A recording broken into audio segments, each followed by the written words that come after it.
rounding decimals, a bit more of an in-depth look.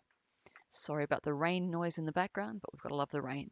Please don't draw the number line. You don't need it. It's just great for me doing some demonstrating.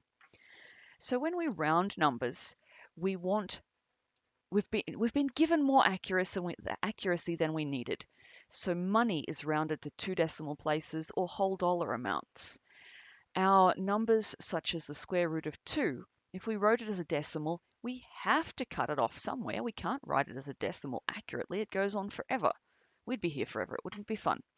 So when we're rounding, we are losing some accuracy, but keeping the most accurate possible answer when cutting off some decimal places.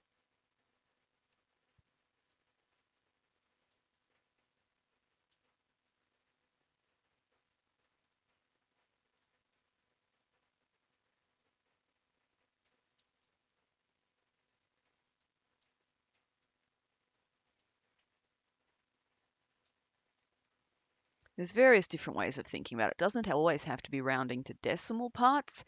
So if I said a car was $4,999, we could round that to $5,000. It's really easy to see with the number line. If I have 1.9 and I want to write that to the nearest whole number, because I don't really need to say 1.9, I just need to know roughly how much, it's very obvious that that is closer to being 2 than 1. So writing 1.9 to the nearest whole number would not be accurate to say, well, that's 1. Because I'm losing 90 cents or 9/10 worth of accuracy. I was doing money for the other one, instead of 1/10 worth of accuracy. It's quite obvious that 1.9 is approximately equal to 2, not 1. Our cutoff point is when the digit that we've cut off, the first digit we've cut off, which we call the critical digit, is 5 or more, because quite obviously that's the halfway point between 1 and 2. All the other digits don't matter. I could say, well, let's round 1.9873215 to the nearest whole number.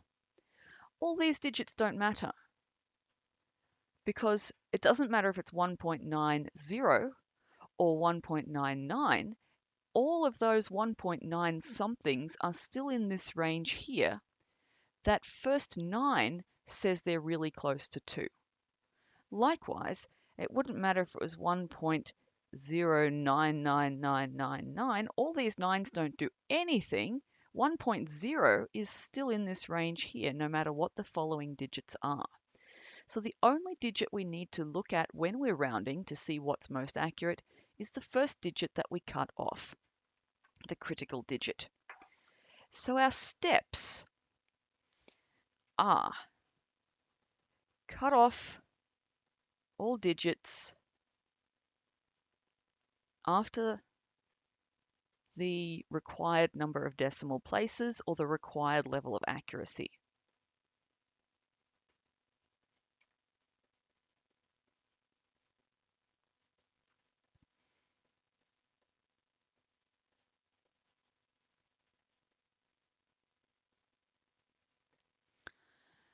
We look at the critical digit,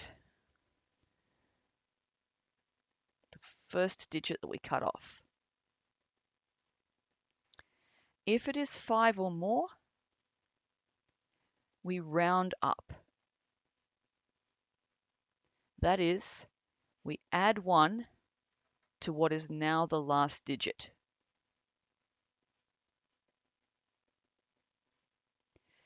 If it is less than 5,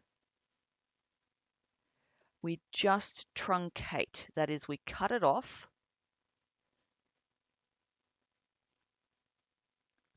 and we do nothing to the end digit. Even if we had 1.00999999, we'd never say cut that off and subtract 1 and make it 0. 0 is like way down here. We never subtract, we never it just doesn't work. We either just cut it off and say we're closer to 1 here, or we add 1 to our last digit, we're closer to 2. So if we need to round these numbers to the number of decimal places shown in the brackets, 143.8514 to 2 decimal places. Cut it off at 2 digits after the decimal point. That is what's meant by 2 decimal places. Look at the critical digit, the first digit that we cut off. 5 or more? No, so we simply truncate. This is 143.85, approximately equal to, or we'd say in brackets, 2 decimal places. Because we're letting someone know that this wasn't our exact answer, we have cut it off. Either of those are usually acceptable. 3.999, 1 decimal place. Cut it off at 1 digit after the decimal point. Look at our critical digit. 5 or more? Yep, it's 9.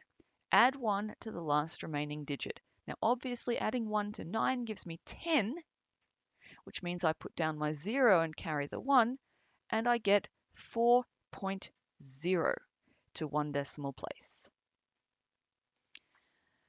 Rounding to 0 decimal places or to the nearest whole number. That means you cut it off at the decimal point, look at the critical digit, 5 or more, 5 counts, add 1, that's approximately equal to 9, nearest whole number. Now when we round square roots, recurring decimals, special numbers, just evaluate them first or write in expanded form.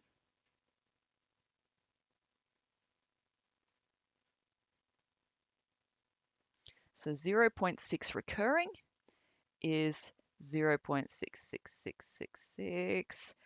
Cut it off after 2 decimal places. Look at the critical digit. 5 or more, yes.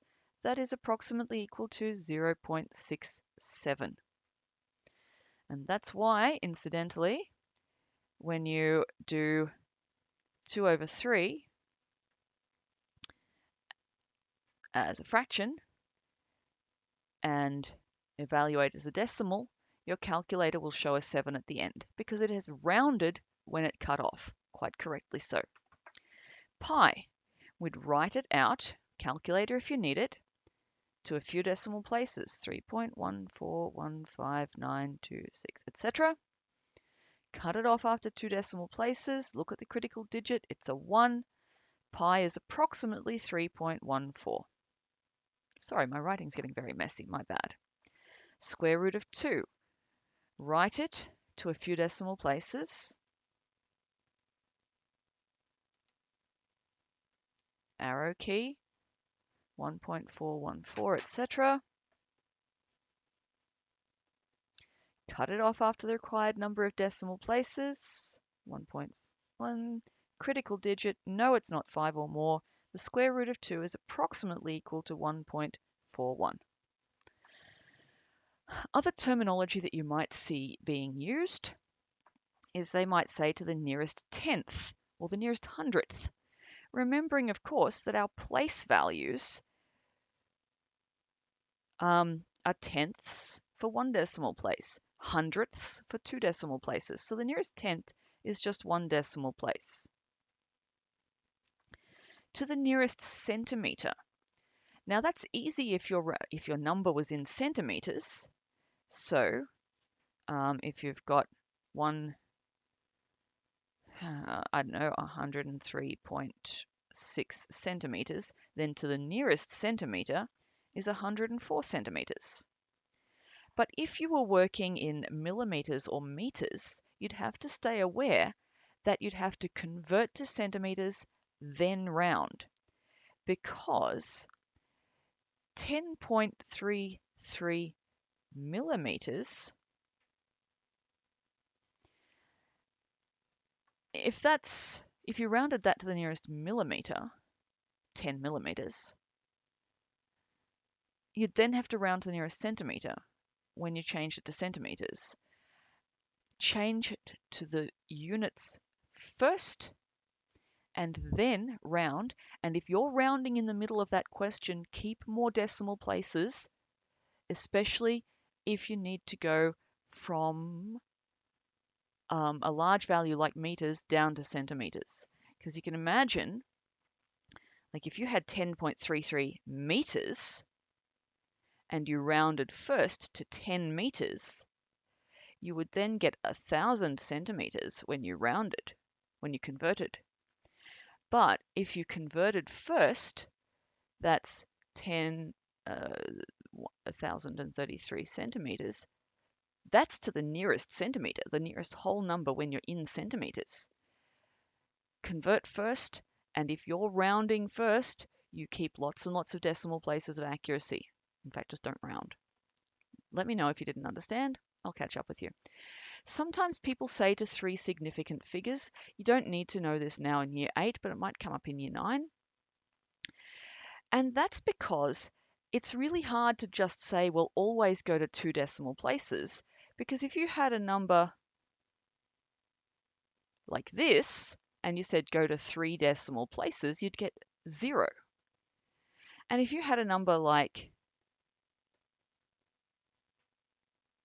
this, and you said go to 3 decimal places, you've got stacks of accuracy there. It's really weird.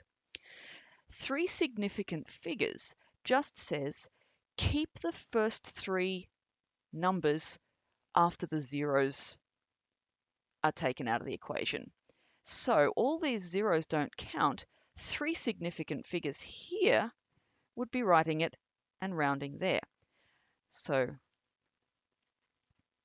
how many zeros? 1, 2, 3, 4, 5. 3 significant figures here would be rounding to the nearest whole number. So we actually keep a more appropriate level of accuracy when we talk about significant figures. That's a really brief introduction to significant figures, just letting you know that it exists and why, not really trying to teach you this concept. And the last thing we really need to know about rounding is that it's so important to maintain accuracy in calculations. If you are rounding in the middle of a calculation and you're going to use that rounded number for further calculations, you need to keep at least 2 more decimal places than the final answer needs. So, find 2/3 of $47 to the nearest cent, that is 2 decimal places. If I evaluated 2/3, which would actually be quite a bad idea, we know that we would get 2 over 3, 0.6 recurring. If I rounded that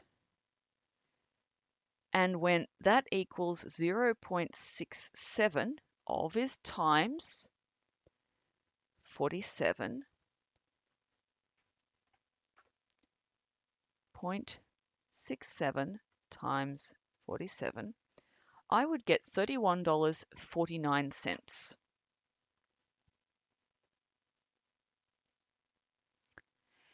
If I rounded it, if I used 2/3 in my calculation, it's always better to use a fraction in your calculation than a truncated decimal or a rounded decimal. So my perfectly accurate answer, 2/3 of times 47. Now they've given me a fraction, use your arrow key, 31.3 recurring. So doing it with a fraction,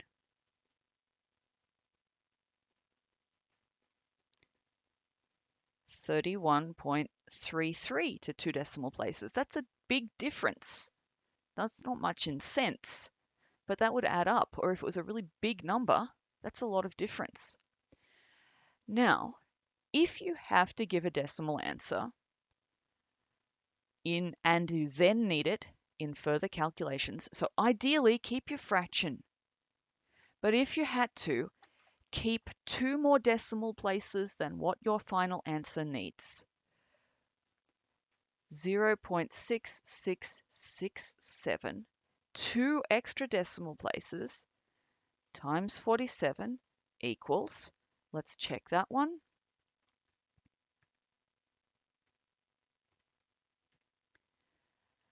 Yes, it won't be quite the same answer, but when I round it to my required number of decimal places, I will get the same level of accuracy. Keep 2 more decimal places, at least, than the final answer needs.